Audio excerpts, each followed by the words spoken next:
अस्सलाम वालेकुम सर मैं डायलिसिस का मरीज़ हाँ। एजाज नाम है मेरा। बड़ा गरीब आदमी है सर। कोई गुजारा करने से मेरा कोई सहारा नहीं। 4 बेटियां ने मेरिया।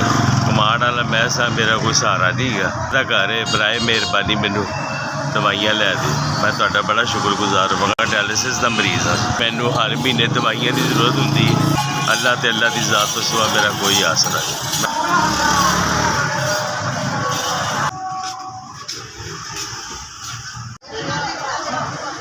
SVS सर मैं डायलिसिस पेशेंट हमेशा ही तरह तुसी मैनू दवाई लैके देंदे हो, जिहदा मैं तुहाडा तहे दिल नाल शुक्रगुजार हाँ। डायलिसिस का मरीज़ हाँ। तुहाडी मुहब्बतां तुहाडी इनायतां ने कि तुसीं साडी मदद करदे हो। अल्लाह पाक तुहानूं हमेशा सलामत और सदा कायम रखे और तुहाडीआं इज़्ज़तां होर वधावे। SVS अल्लाह पाक तुहानूं इस तरह ही कायम और दायम रखे और तुहाडी वजह सानूं दवाइयां मिलदियां रहन। 1000 की दवाई लैके दित्ती है। तुहाडा बेहद शुक्रिया।